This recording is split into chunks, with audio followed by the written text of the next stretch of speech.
my goodness, y'all. Thank you so much for tuning into this week's episode of the Evening Podcast. This is Alicia, and I am really excited because I have Clarissa, Clo, if you stay here on the podcast. And if you did not get a chance to hear the first conversation we had, it was episode 150 actually. And we talked a lot about like diversity, equity, and inclusion. But today, similar to some of that, we're talking about current events as it relates to the different genocides going on around the world, and more so focusing on the encampments that are on the campuses actually around the world as well, which is amazing. And I'm just so honored that you are here today. Thank you so much, Chloe, for coming back on the Thank podcast. you. Thank you. I'm very excited to be welcome back and, enjoy conversations that I have with you. So yeah, let's keep it going. I love it. So I reached out to Chloe, just so y'all know. It's like, well, why Chloe? Why not Chloe? Right? Because the reason why I reached out was because we follow each other on social media, and I saw a post of hers that where she was sharing her thoughts around the encampments, especially at the height of them when they were taking place. And I was like, oh my goodness, yes, I want to talk more about that. Because before I hit record, y'all, I was saying to Chloe that I feel like I'm in a bubble to some degree Mhm. as it relates to these issues. And people are just kind of like going on with their daily lives, and rightfully so. We can't just like completely stop everything, but to just not be aware of what is happening in the world and how we play a part in that.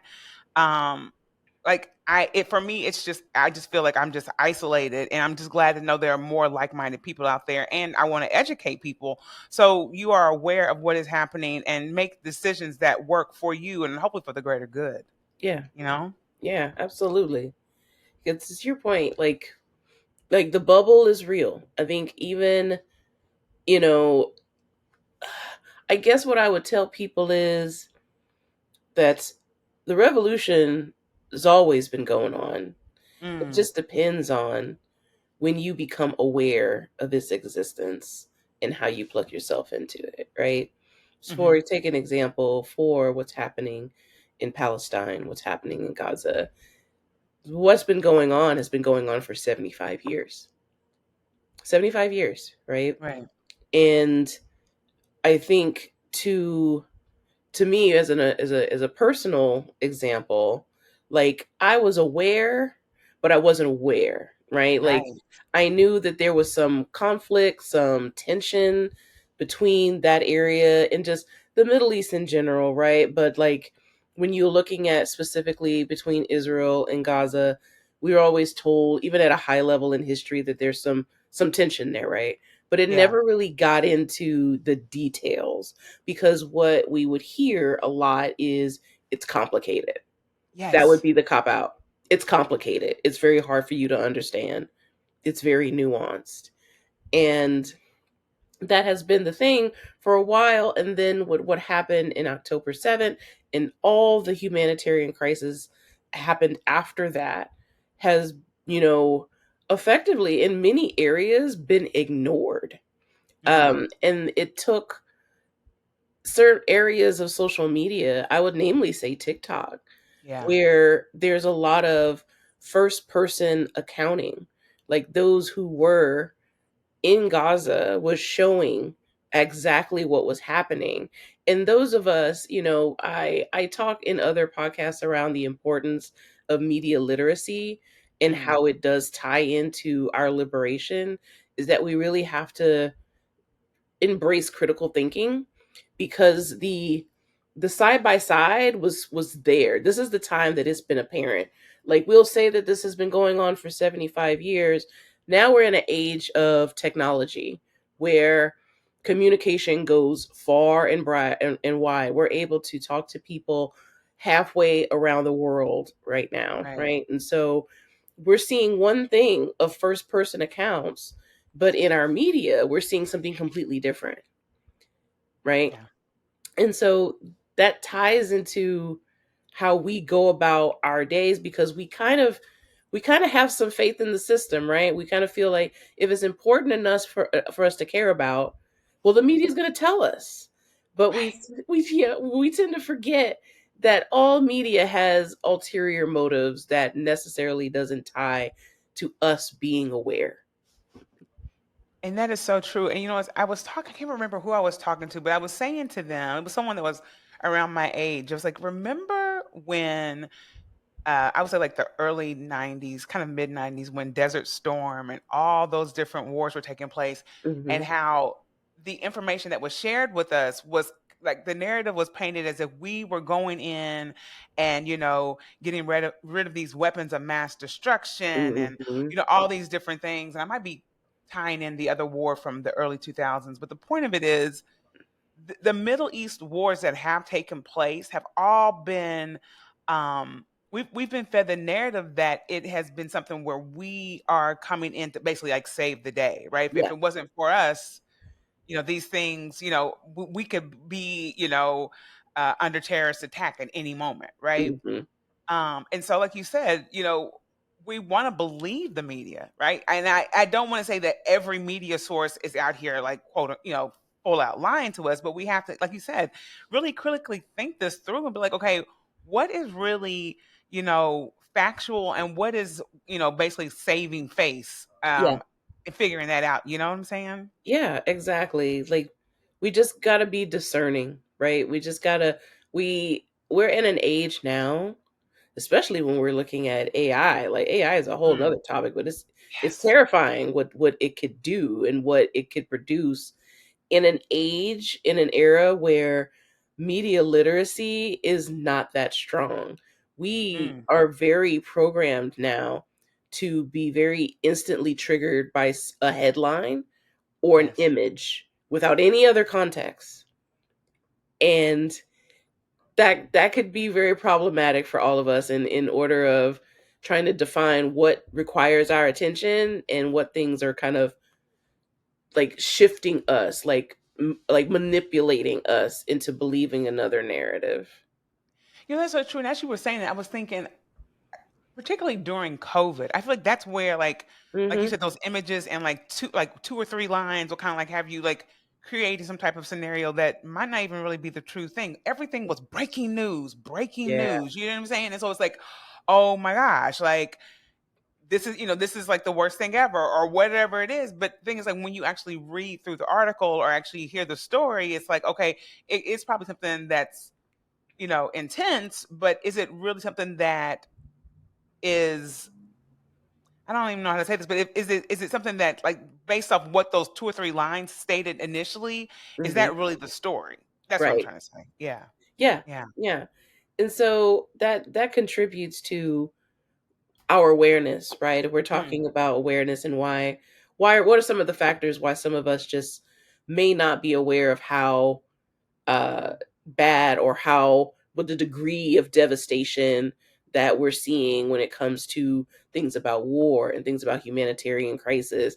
We have to start to understand that every country is like a corporation, and mm, every corporation is a narcissist. Why yeah, wouldn't you be, right? You right. believe that your entity is the best, the brightest, the strongest.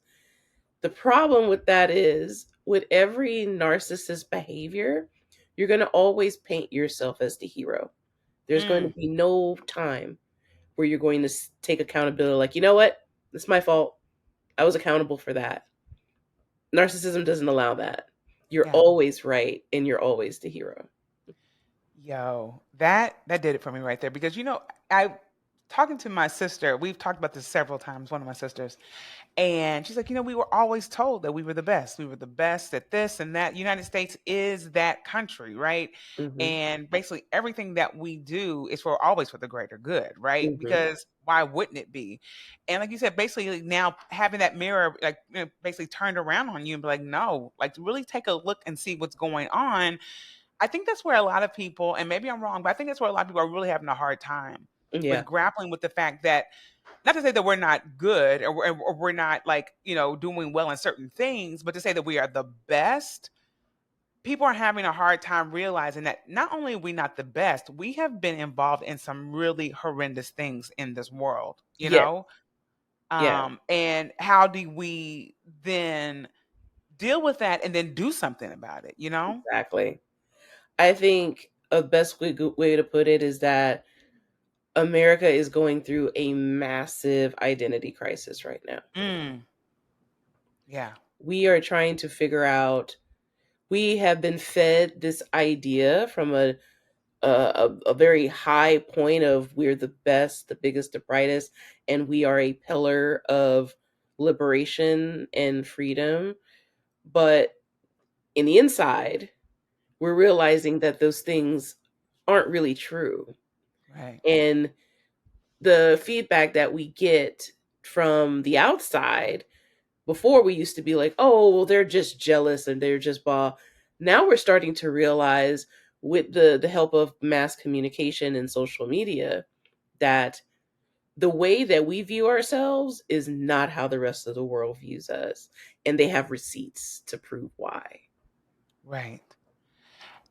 Wow, thank you for saying that in that way because I, even with um like these receipts, right? And people basically showing us that hey, this is what has happened. Um I think initially, because I don't think it was said in that way, like, listen, this is the proof. Like, you know what I'm saying? And I think more so than anything, people are now seeing that and recognizing, like, oh, okay, like there are too many countries that are saying this. Hmm. So I've got to work through that in some type of way, however that looks for whatever person. You know what I'm saying? Yeah, absolutely. Yeah. But I wanted to shift and just talk about because when you were saying that we have been told and we have been conditioned to believe that we are this beacon of like freedom, right? Hmm. And that we are here and you didn't really say like freedom of speech or whatever, but as it relates to that, I I'm just instantly drawn to what has been happening on the different college campuses as it relates to the protesting of the genocide in Gaza and these encampments and what that actually like why are these students doing this and and then also at the same time why are people on the opposing side so upset that these students are actually raising their voices as it relates to the genocide in Gaza. Yeah. So this is the part where I tell folks that I'm starting to feel a bit of comfort in knowing that the younger generation has unfortunately shaken off a lot of the indoctrination and propaganda that we were engulfed with growing up. Mm, And the way that I say that is, we, you know, universities and colleges in the US have always been seen, it's always been an epicenter of free thought, free thinking, and change. mm, When you think about it, there's a reason why you have some people say that, all colleges are liberal, right? Because it allows you that kind of free thinking and thought and just realizing what's going on in the world. That sense of awareness is mm. why, and it's no, as a side note, it also is no coincidence why DEI is being attacked directly in colleges because of Yes. that, right? So when I talk about what's happening with the encampments, it's like generations before these kids have done these things already. This is nothing new. This is this is Vietnam protests. This is civil rights protests. This is Kent State. This Mhm. is, protesting in Afghanistan. These things that are happening on these college campuses is also a good microcosm of what I said, that we have been believing that this, we've been believing the hype basically of our narcissistic corporation of that we're the brightest and the best. But the kids, the younger generation, who we continuously ignore and belittle Mm, and do not provide the kind of care that they need, have had a really harsh reality to see the separation between what we're being fed and what the reality is, right? Like Hmm. I said in the post, this is our, like, those kids in these encampments, like, to see that we talk about we are a land of the free, but we're seeing on camera, we're seeing in images that these kids who are peacefully protesting on a campus that they pay tuition to go Right. to is being treated with police force and violence Mm. for just peacefully protesting, which is by our US Constitution is our right as a citizen to be able to protest peacefully. Mm. And we're seeing them being pepper sprayed. We're seeing them dragged by the hair. Down the campus in UT, there's cops that were using their bicycle to push the kids back violently, right? Mm. And so if, like, this is what we see, but this is what they live. This is Yeah. what they've always lived with. This is the Yeah. Sandy Hook generation. Right. These are the kids who have had oh, I don't know what it's like to have drills for active shooter. Do you? Yeah. Right? Right. We don't know what it's like to come up like that. I had friends and stuff that, yeah, they have died, but they didn't die by mass shooter gun violence. These Right. kids grew up with having friends Mm. died by gun violence, and the adults have done nothing to protect them, right? Mm.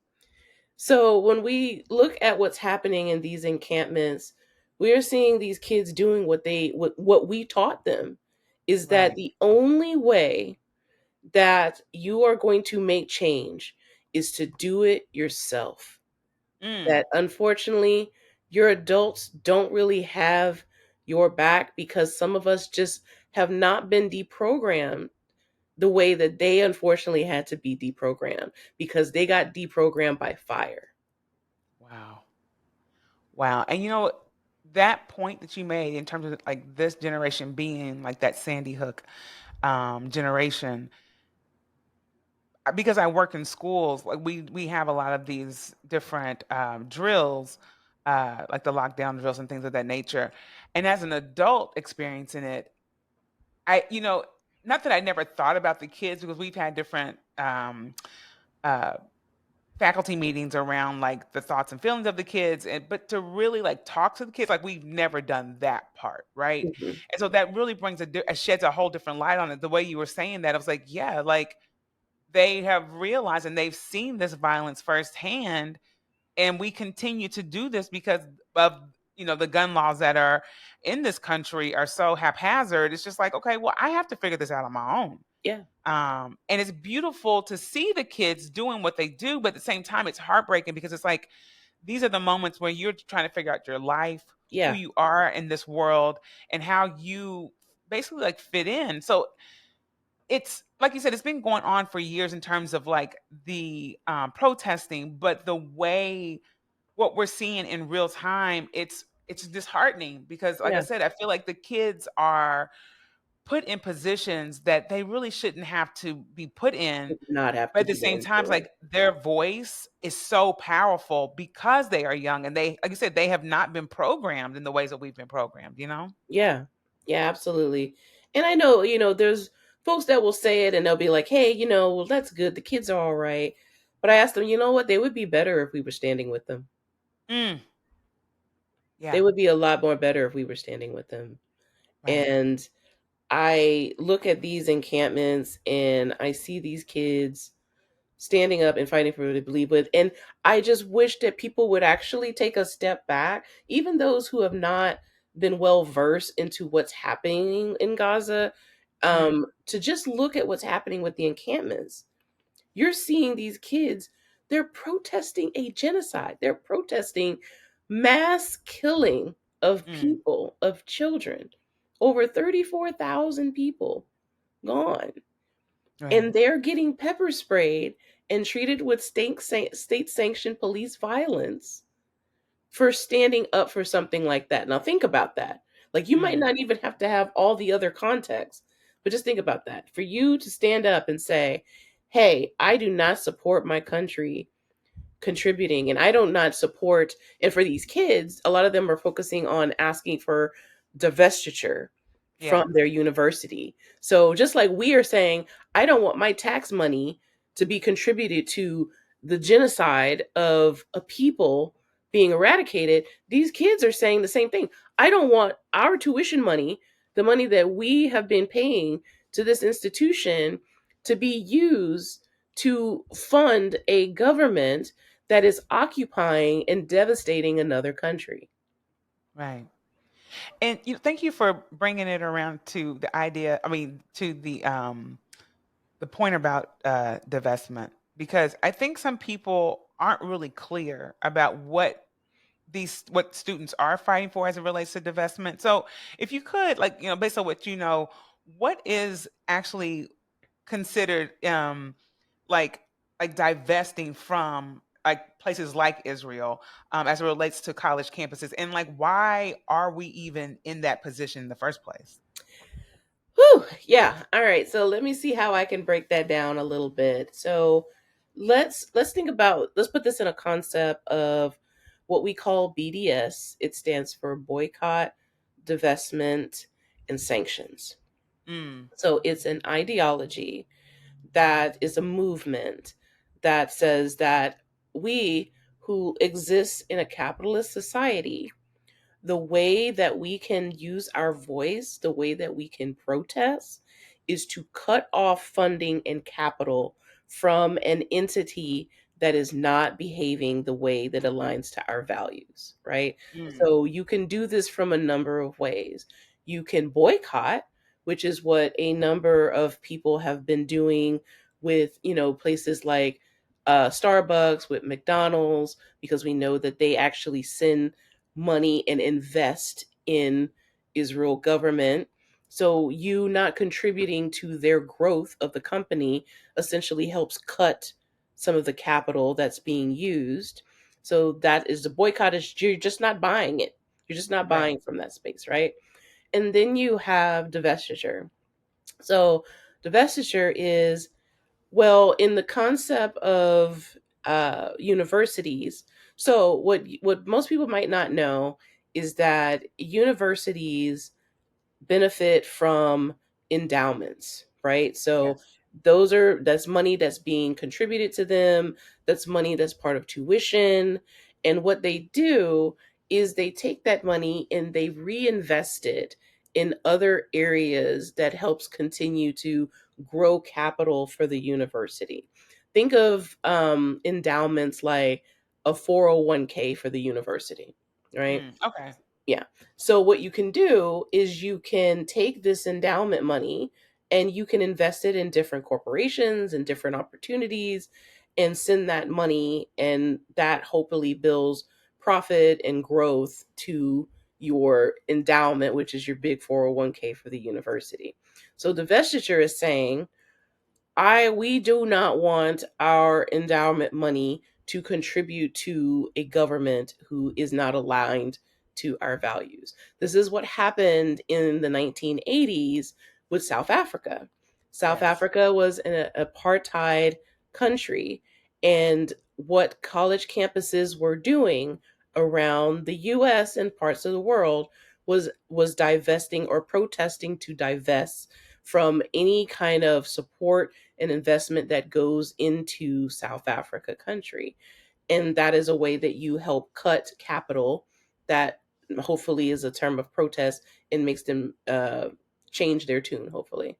And then the final thing, you have sanctions. So sanctions is basically more of a higher up government um, protocol of saying, we're just not doing business with you. We're not going to Mm, trade with you. We're not going to interact with you.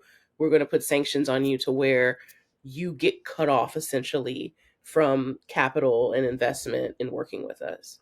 So that's the movement of BDS, right? right. So when it comes to divestiture, so I talked about that.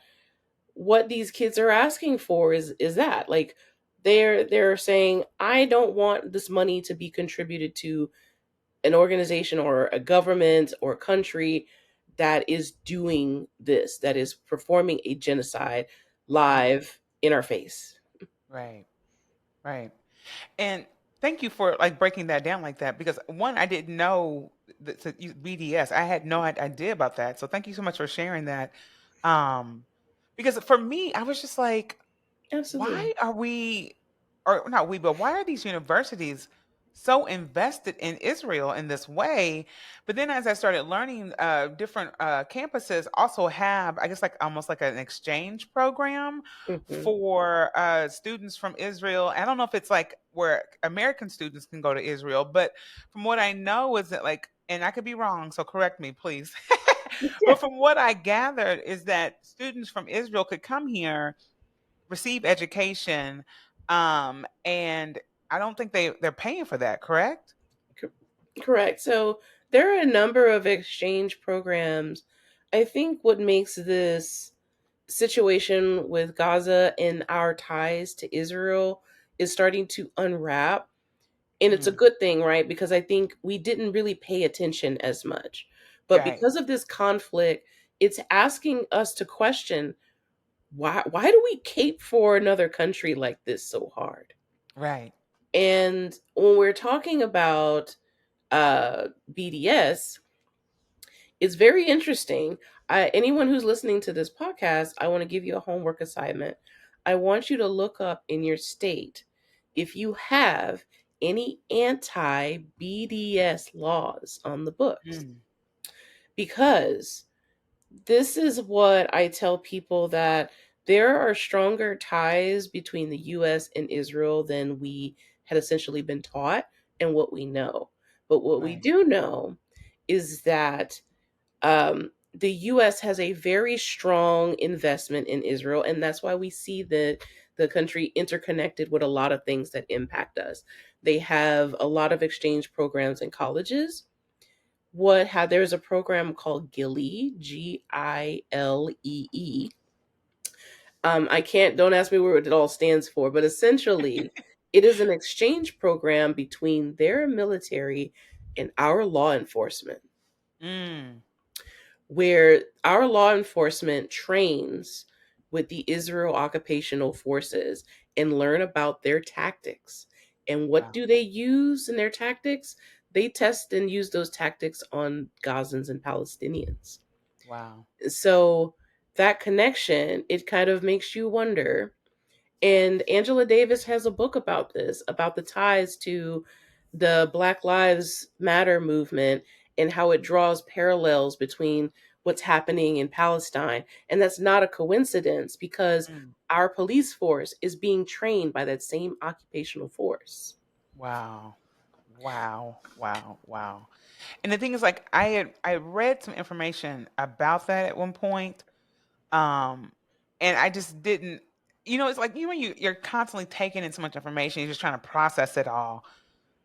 But like, it's just so overwhelming to know that this is like this has been happening behind closed doors.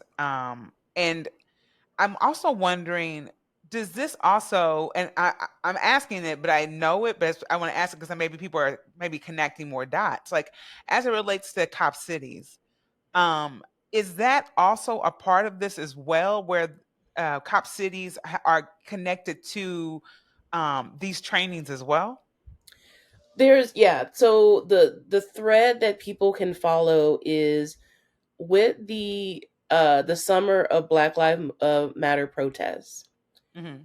Shortly after it, police funding grew. The police Mm, force grew. The laws about immunity for cops grew. mm. That did not go down. It actually went up after the protests. Wow. And what we also seen was a stronger tie between these exchange programs between, Israel and the US in training their cops. And so these facilities have been growing around the countries in different areas and different states. And the thread to follow there is, when you see as much protest as we done, establishments does not really like protests.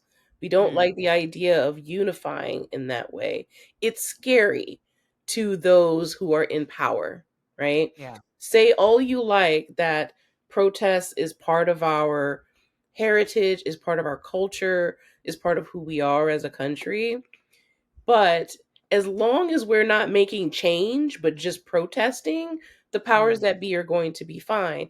But it seems that once we started showing out in mass numbers, that scared something right. into where it's a tighter hold on the police force getting bigger, getting more militarized, being Mm, more organized, and learning more from other oppressive forces. wow. You know, and I mean, obviously that all makes sense, but it's like, oh, God.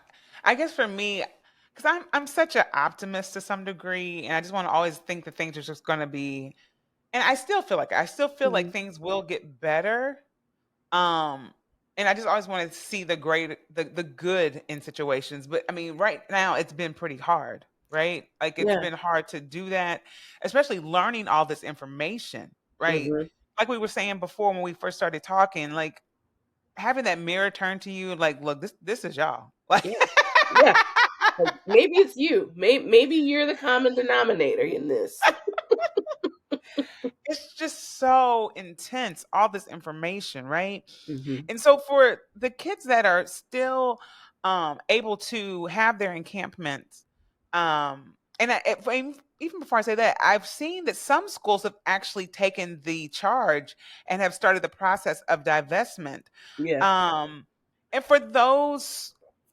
and for those schools that are doing something like that, from what you know, is that a long process, or is that something that's like immediate? Like, okay, I'm hitting the mic. Or are we're just done? Like, what does that look like from what you know? It's it's kind of it's not an easy turn off, right? So Right. think of it this way. If you have, like we said, we have endowments and we have money invested in many different places, it's not something that you can just easily cut off. But it makes like it takes time, but it can be Hmm. done. Just like it can Right. be done, it can be undone, right? Yeah. And also it depends on to what degree that the university has invested in Israel, right? Some of Yeah. them may have had more hands in the pots than others, and Mm, so the shutdown can be relatively quicker than others. mm, Because when you deal with money and money investment, like it branches out like a tree, and some things overlap, and it could take a while to pull some of that stuff apart, but it can be done. right. Um, Another thing is what I was mentioning about the anti-BDS laws. What can be an impact to this to universities, even those who want to divest? If there are anti-BDS laws in the state that that university operates in, they are not able to divest. Ooh. That is why I want everyone to have a homework assignment to look into that, because the state of Texas recently in the past 2 years had enacted an anti-BDS law. So if UT and Austin with their encampment, if they wanted to divest legally, they probably cannot, Wow. because we have all have kind of been asleep at the wheel and did not know the impact of these laws. Apparently, Congress and our lawmakers were aware, because some of these laws have only been enacted for the past couple of years. Mm, So maybe, we did not quite understand what that was right. about. But basically, the state of Texas, you cannot boycott an entity, especially a state entity, cannot boycott Israel. Wow. Mind blown right now. Yeah. Because then it makes me think, with so much force that was taking place at certain universities with like the police presence and everything like that, could they justify that in a way that actually is not beneficial to the students that have been protesting? Like they could say, by way of the BDS, the anti-BDS laws that are in place, we had the right to do this because this was unlawful by way of what they were doing. Does that make sense? Yeah. No, I know what you're saying. I say this too. So universities also have been asleep at the wheel. There Mm, used to be a time where universities would go to bat against laws and unconstitutional laws that affected them. Education has always done that. The Board of Right. Education versus Brown. Like, we like the universities, like, please, I tell people, don't get it twisted. Universities are sitting on lots of money. Right. Some of these endowments that these universities have are in the billions. I think Columbia alone is worth about, 2 or 3 billion dollars in Oh, wow. endowments. So these universities got money. They have Right. money for legal fights. It just depends on, are they really ready to take that up. But Yeah. just imagine if you had all of these universities here in Texas put up a case against the state of Texas for having their right taken away to divest and boycott an entity that is affecting their education and their students in the government. Mm. Imagine what that would look like. Imagine what that could be, but we're just Right. not there. Wow. I'm just in awe right now. I'm still processing the fact that this law was put in place in certain states. And like you said, Yeah. that's why it's so important for us to really, just really be invested in what is happening, when it comes to certain, things coming to pass in terms of laws and bills and all this. Because Mhm. I mean, obviously, I think it's intentional the way they present this stuff to us, where it's just like blah blah blah. So we're Yeah. just kind of like, yeah, blah blah blah. So it's by Oh, design. there's nothing to see here. We're just doing a little bit of, dotting I's and crossing the T's. It doesn't Right. matter to you, everyday American who has to work 3 jobs to keep your lights on, and you're too busy struggling with life to pay attention what we're doing. Because that's the thing too, right? When Hmm. I try to look at the bubble that we're in and some of the people who we wish they would be aware of this. I do Yeah. know that there's so many different buckets of the reasons why. Some people have just been in survival mode so Mm. long for so much that they can't even see all the other things that are affecting them or affecting the world around them. Some of them are just trying to survive. And I also think that that also, that's a podcast for another time, but some of that has some intentional function, right? Because if you're Right. too busy surviving, you're not going to pay attention of other laws that sneak in that Mm. takes away some of your rights. That is so true. And like you said, that is another whole conversation because and that's another thing of just connecting all these dots, realizing that everything is connected, right? Yeah. Because right now I feel like one time is going by so fast. I can't get half the things that I need done in a day like I used to in the past. I'm completely exhausted because I'm burning at both ends, just trying to make it all work. Like you said, financially, just making sure that just being as budget conscious as possible because everything's expensive. Yeah. So like you said, for the average person to really pay attention to something that's happening, what we think is across the world, it's like, listen, I'm trying to just pay for these bills right Bill. here, Yeah. figuring out if I can afford groceries this week. Girl, get out of my face. So, Yeah. seriously, Yeah. but it's all connected. All connected. Cause like if you are too busy trying to do that, like what else can you really get invested in? Right. And so I try to always seek to understand when I'm having these conversations, to try to understand why people are not aware, but it's a Mm, mixed bag. But I say for people too, like, self-awareness is a blessing and a curse. It yeah. just depends on how you look at it. And for Yeah. those of us who have a level of self-awareness, I will always consider it as a gift, because Yes. I don't ever want to feel like I'm asleep at the wheel when there's thousands of people dying and Mm, somehow my complicity is contributing to that. My goal in life is to try not to add to a problem, you know? yeah. If I could help it, if I'm aware of the problem, my goal is, how can I not contribute to that problem? I might not be able to solve it because I'm only one person, but how Mhm. can I not, like, stack on to it, you know? Yeah, and I love that. I love that you said that. Like you want to be someone that's contributing to, basically offering that assistance and being a part of the greater good. Like one thing I do in the mornings is like when I wake up, I pray and meditate and things like that. But one of the things I always say is like I'm here for service. I want to be a blessing and not a burden. Mhm. You know what I'm saying? Because Yep. I feel like, and and that obviously, I don't always succeed because I'm human. Let's be serious, but Yes. but that is the intention. It's just to be as aware of what's going on, and then to be that blessing for those that are in need, that Yeah. need that assistance, and that need a voice. Hmm. Because a lot of people, around the world, not just we were talking about this before I hit record, y'all, but we were just, even just talking about the things that are happening in Sudan and in Congo. Like, these people don't have a voice. And also, depending on where you are in the world, particularly like Congo or Sudan, the coverage of what's happening there is minimal. Oh, So we don't minimal. even have half, probably even more than half of information of what's really going on with these people, Hmm. Yeah. And I we had said this before we recorded, but I was like, it's important for us to realize, and even for those of us who are just really kind of like on the struggle bus, because I get it, I've been on the struggle bus, I'm still on the struggle bus these days.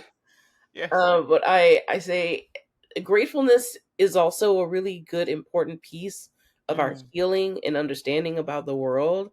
And we might not feel like we're in an ivory tower because we're in our little bubble here, but if we zoom out mm, far enough to Sudan, to Palestine, to the Democratic Republic of Congo, we are in that ivory tower, whether we're on yeah. the struggle bus or we're living in the penthouse next to the Kardashians. Yeah.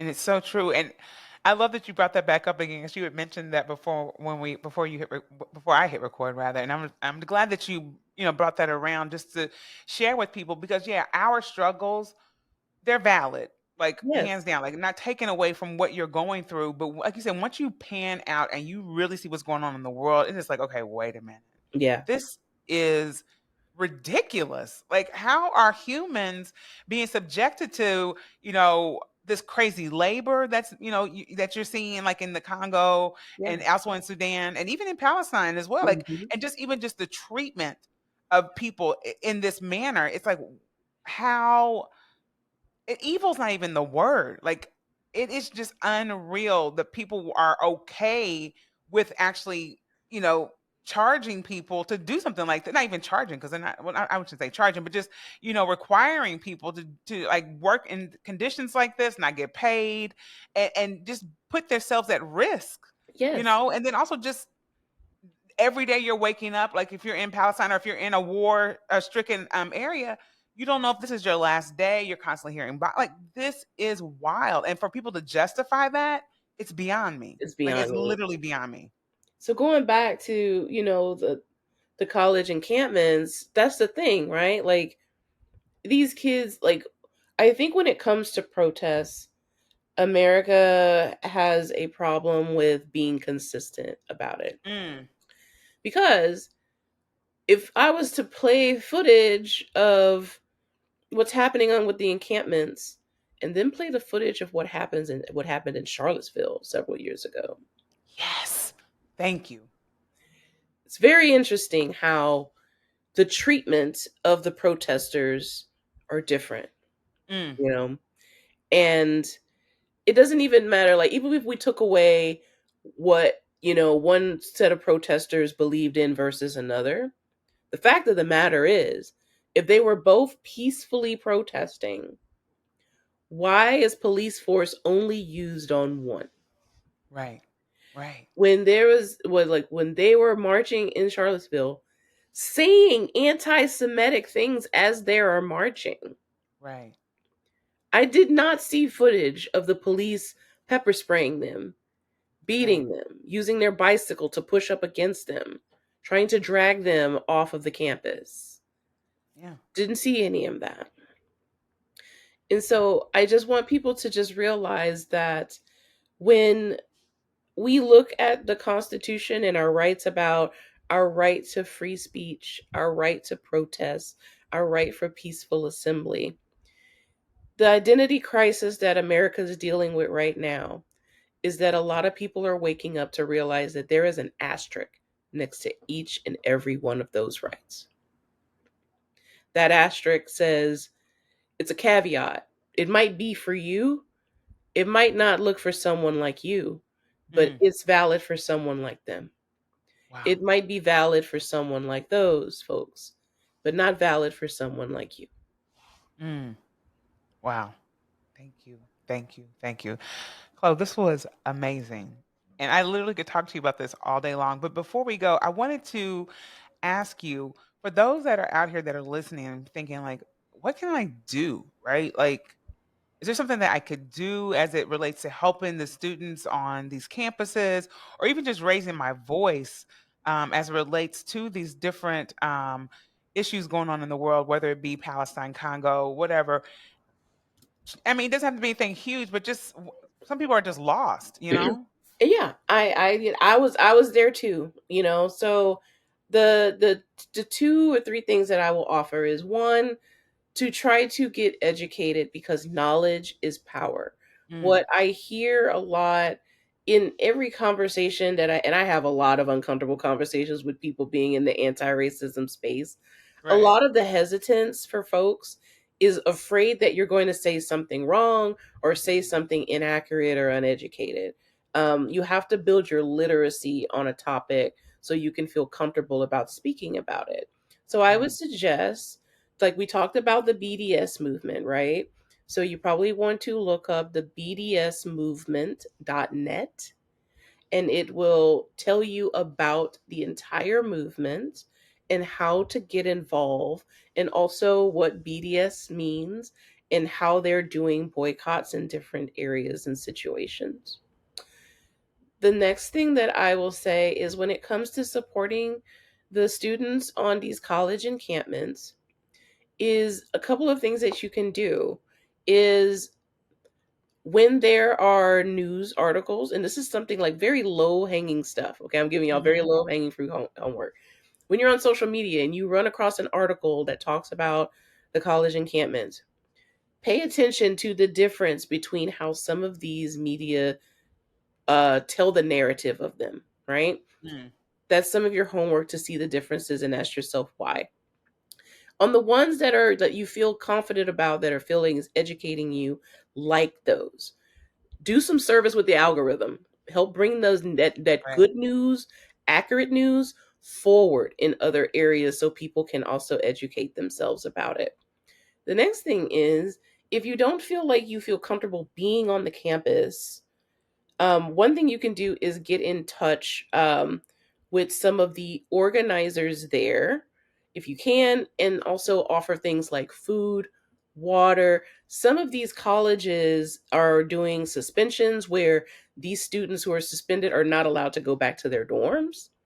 They're Mm, not allowed to get their things, or they might not know where to put their things. They might not have access to money to eat. So a lot of us older folks, some of us zennials and millennials, are going there to be able to provide water, or just donate money for them to have water, for them to have food and pizza, because you can't protest. You can't fight the establishment on an empty stomach. So right. if you can help feed them, great.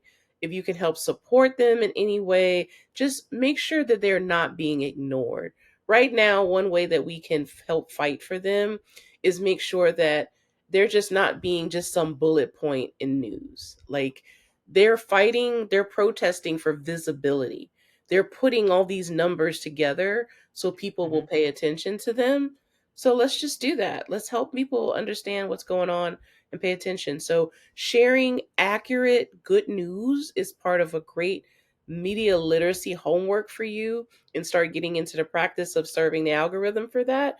And then start plugging into your universities because they're a part of your community. And like I said, mm, when we're not plugged into our community, we miss things.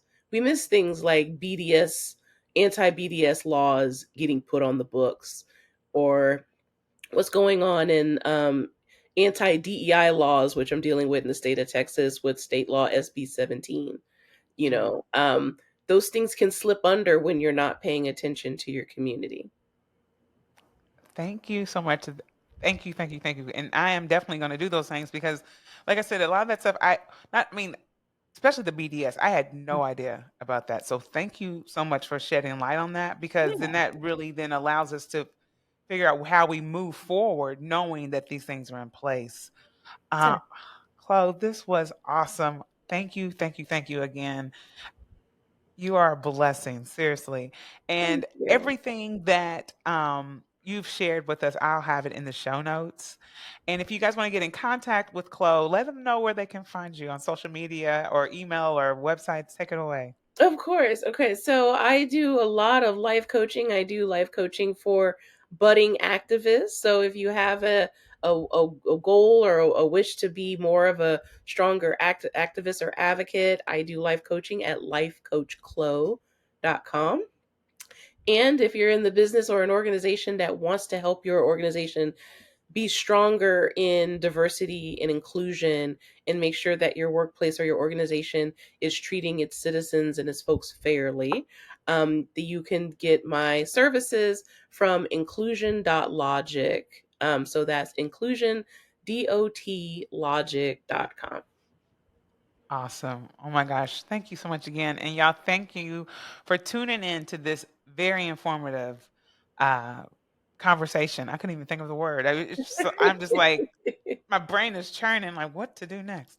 But no, thank y'all for tuning into this week's episode of the Eat Me podcast. I'll see y'all next week. All right. Thank Thank you you so much. so much.